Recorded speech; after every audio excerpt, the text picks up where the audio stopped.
Heywood Park is a public reserve in Hyde Park, suburban Adelaide, South Australia.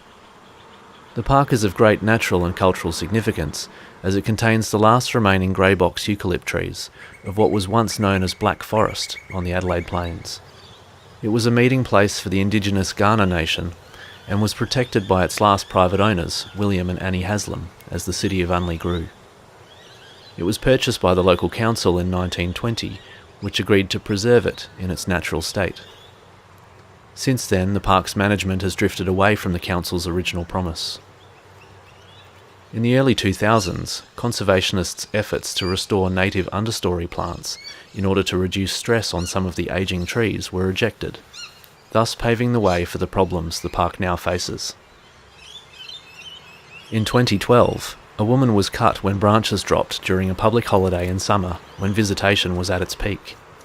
In 2014, the council announced its intentions to remove up to 40 of the park's 200 trees, 9 of which have trunk circumferences of over 2 or 3 metres. Some of these are known to predate European settlement. Most of the largest trees marked for removal have been assessed to be in good or fair health. The argument for the trees' removal hinges on improving public safety, but neglects the natural heritage and cultural heritage values of the trees.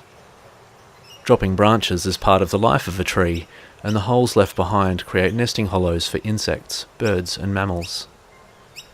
Everything from bees to parrots like this rainbow lorikeet seeks refuge here. After nightfall, brushtail possums emerge from the larger hollows to forage in the park.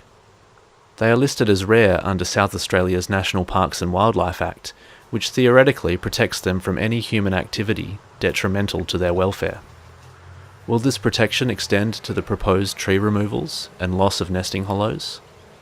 How likely is another human injury in the park, given that visitors on weekdays and during cooler seasons are few?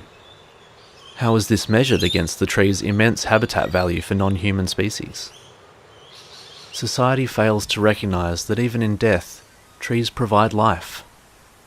Insects, birds, mammals and lizards thrive during this cycle of growth and decay. The long-held colonial prejudice against the appearance of a dead tree stems from a failure to understand the true value of trees in a living environment. The tidy towns mentality and an ignorance of natural systems have wreaked havoc on the Australian landscape since European settlement. It would be another tragedy to see the last remnant trees of the former Black Forest fall under the colonists' axe.